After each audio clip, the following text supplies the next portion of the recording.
રાણપુર તાલુકાની સુખભાદર અને ગોમા નદીના પટમાં વ્યાપક ખનન પ્રવૃત્તિ, નિયંત્રણ અને દેખરેખ વ્યવસ્થાઓ અંગે ગંભીર પ્રશ્નો.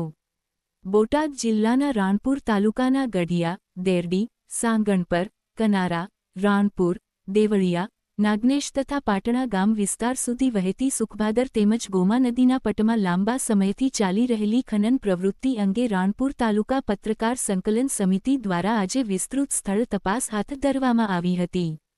સ્થળ તપાસમાં સામે આવેલા મુદ્દાઓ. સ્થળ તપાસ દરમિયાન નદીના તટ અને પટ વિસ્તારમાં મોટા પાયે રેતી ઉપાડની પ્રવૃત્તિ જોવા મળી હતી.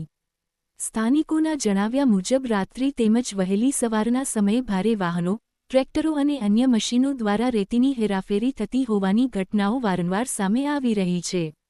આ પ્રવૃત્તિઓના કારણે નદીના કુદરતી પ્રવાહમાં ફેરફાર થવાની શક્યતા છે તેમજ ભૂગર્ભ જળસ્તર, ખેતી અને પર્યાવરણ પર લાંબા ગાળાની અસર થવાની ચિંતા વ્યક્ત કરવામાં આવી રહી છે. પરવાનગી અને નિયમોના પાલન અંગે પ્રશ્નો. તપાસ દરમિયાન ખનન સંબંધિત પર્યાવરણ મંજૂરી, એન્વાયરન્મેન્ટલ ક્લિયરન્સ, ખનન lease, royalty pass, transit pass તથા અન્ય જરૂરી દસ્તાવેજોની જાહેર રીતે કોઈ સ્પષ્ટ માહિતી સ્થળ પર ઉપલબ્ધ ન હોવાની બાબત સામે આવી છે, જેના કારણે ખનન પ્રવૃત્તિ નિયમો અને માર્ગદર્શિકાઓ મુજબ ચાલી રહી છે કે નહીં તે અંગે ગંભીર પ્રશ્નો ઊભા થયા છે. સ્થાનિક અસર અને જનસંતોષ. રેતી વહન માટે ઉપયોગમાં લેવાતા ભારે વાહનોના કારણે ગ્રામ્ય માર્ગોને નુકસાન પહોંચ્યું હોવાનું સ્થાનિક રહેવાસીઓ જણાવી રહ્યા છે. સાથે જ અવજવર વધવાથી અકસ્માતની ભીતિ, અવાજ અને ધૂળ પ્રદૂષણ જેવી સમસ્યાઓ ઊભી થઈ હોવાની ફરિયાદો પણ સામે આવી છે, જેને કારણે ગ્રામ્ય વિસ્તારોમાં અસંતોષનો માહોલ સર્જાયો છે. કાર્યવાહી અને દેખરેખ અંગે ચિંતા. રાણપુર તાલુકા પત્રકાર સંકલન સમિતિ દ્વારા અગાઉ પણ વિવિધ માધ્યમોથી સંબંધિત તંત્રને ખનન પ્રવૃત્તિ અંગે જાણ કરવામાં આવી હોવા છતાં જમીન પર સતત અને અસરકારક કાર્યવાહી ન થતી હોવાની લાગણી સ્થાનિકોમાં જોવા મળી રહી છે.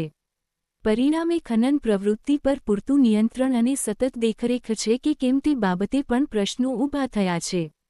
તંત્રને અપીલ. આ તમામ બાબતોને ધ્યાનમાં રાખીને રાણપુર તાલુકા પત્રકાર સંકલન સમિતિ દ્વારા સંબંધિત તંત્રને અપીલ કરવામાં આવે છે કે સુખભાદર તથા ગોમા નદીના પટમાં ચાલી રહેલી ખનન પ્રવૃત્તિ અંગે તાત્કાલિક વિસ્તૃત તપાસ હાથ ધરવામાં આવે. તમામ પરવાનગી અને દસ્તાવેજોની પારદર્શક ચકાસણી કરવામાં આવે. નિયમો અને માર્ગદર્શિકાઓ મુજબ જરૂરી હોય ત્યાં યોગ્ય કાર્યવાહી કરવામાં આવે. નદી, પર્યાવરણ અને ગ્રામ્ય માર્ગોના સંરક્ષણ માટે લાંબા ગાળાના નિયંત્રણ પગલાં લેવામાં આવે. જો સમયસર યોગ્ય અને અસરકારક પગલાં લેવામાં નહીં આવે તો આ મુદ્દે ઉચ્ચ સ્તરે રજૂઆત કરવાની પણ સમિતિ દ્વારા જાણ કરવામાં આવી છે. જનહિત અને પર્યાવરણ. પર્યાવરણનું સંરક્ષણ, નદીઓની સુરક્ષા અને કુદરતી સંસાધનોનો સંવર્ધન જાહેર હિત સાથે સીધો જોડાયેલ વિષય હોવાથી આ મુદ્દે તંત્રની સાથે જનસહયોગ પણ જરૂરી હોવાનું રાણપુર તાલુકા પત્રકાર સંકલન સમિતિએ જણાવ્યું હતું.